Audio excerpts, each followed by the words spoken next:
Hello, YouTube, and welcome back to L-Space Books. My name is Tristan, and today I am doing a tag video. I was very kindly tagged by Catherine over at, Raspberry Reads. She's been kind of one of the channels that I've followed the longest during my time on BookTube, as well as one of the channels that I have interacted with the most, and she's always been lovely and very fun to chat with. And she tagged me in this like over a month ago, so I feel a little guilty in that I have not gotten to it yet. So here it is. Now is the time. Here is the place. Let's get this going. So this tag was originally created by Carl at Please Read Your Book. And like I said, I was tagged by Catherine at Raspberry Reads. So this one is, again, kind of all about time and place, books that remind you of specific times, specific places, and stuff like that. So this will be pretty interesting. I created a tag myself about sort of all the books that make you think of the places that you've lived, whether they take place in a place that you've lived or just like remind you of them or your time spent there. And so this is kind of an interesting, like, similar vein of a tag. So let's get into it. So first prompt is a book that reminds you of your past. And I think for that one, I am going to pick The End of Eddie by Edouard Louis. And I have it over here on my shelf somewhere. Where are you? Let's move the catnip. There it is. The End of Eddie by Edouard Louis. The reason why this reminds me of my past is because I grew up sort of my adolescent years in rural Idaho. And this book is all about growing up gay and queer in general in a pretty homophobic and patriarchal, heteronormative environment. Some of the challenges and violences that he experiences were very reminiscent and definitely things that I felt threatened by and things that I succumbed to. So this definitely reminds me of my past.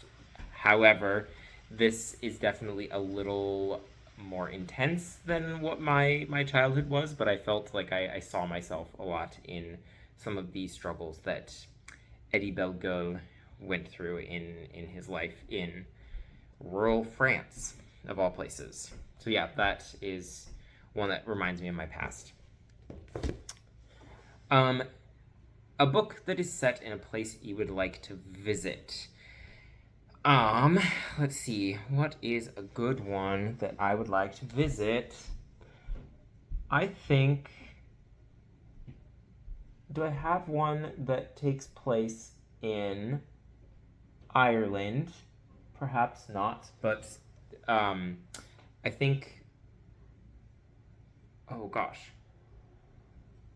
So I'm gonna choose Home Stretch by Graham Norton because it takes place in Ireland. It takes place in kind of the County Cork and the sort of nice, more rural side of Ireland, and that definitely captivates me. I've really wanted to visit Ireland for a long time. The mythology, the history, the culture is all super fascinating to me, and I very much like to visit. So I'm going to choose that one. And that's also just a lovely story about sort of finding love and acceptance toward the, I guess, middle part of your life. And that's a great book. Okay, a book that is set in a foreign country that you admire. I am going to have to choose Still Life by Sarah Winman. I have that one next to me. I very much admire Italy. This takes place sort of, it's sort of a dual, there's two places that it takes place in, and one of them is London, one of them is in Florence, Italy. I very much admire Italy for its food, for its art, for its culture, for its scenery, for its architecture, just really everything about Italy in general is something that I very much admire. perhaps not its history of fascism and homophobia and its deference to the Catholic Church, but as a whole, just in general, I think I really like Italy, and this is just such a lovely book set in Italy, and you really feel like you're in Italy when you read this book. It's very atmospheric, and it's definitely one that sets the scene quite well. So yeah, that is Still Life by Sarah Whitman. It's also my favorite book of all time, so I have to put it in here somewhere. And a book next is a book that is set in a city, town slash region where you live. I am going to choose Song Everlasting by Ha Jin. It's about a man who was he's a famous choral singer in a choir in China, and he decides to come to the United States. He comes to Boston, and it's sort of a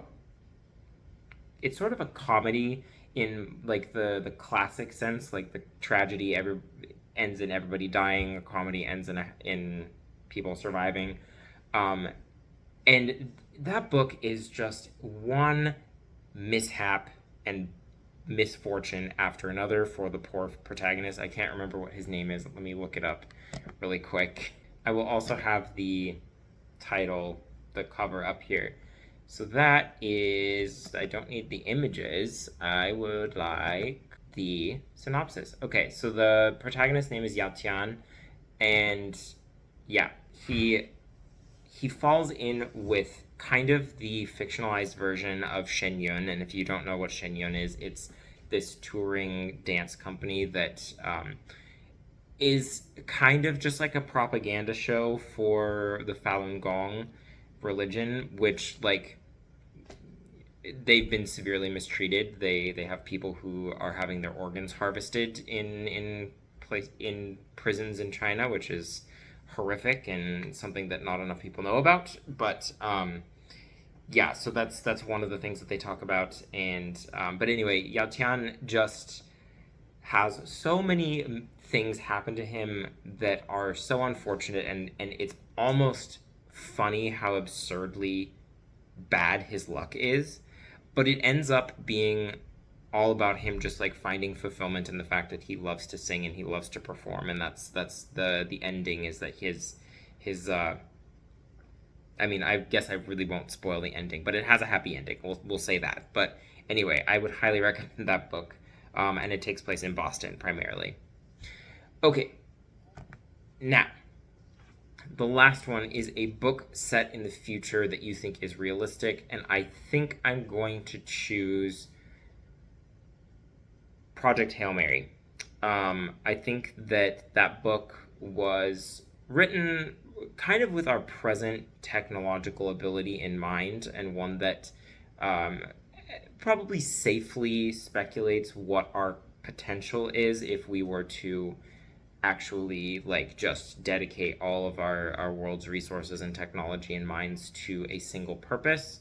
Um, and I also think that sort of a disaster is certainly something that we could see. Or, well, I think it's also something we will see given the current climate change, etc. So I think that Project Hail Mary is definitely a future. It's not a distant future, but it's certainly a future that I find realistic. So those are all the prompts. That is the upstairs neighbors being loud again. That is the tag for Tag Tuesday. Thank you very much for watching. The people that I'm tagging are down in the comments. Of course, if you're watching this, you have a channel, you are tagged. Congratulations.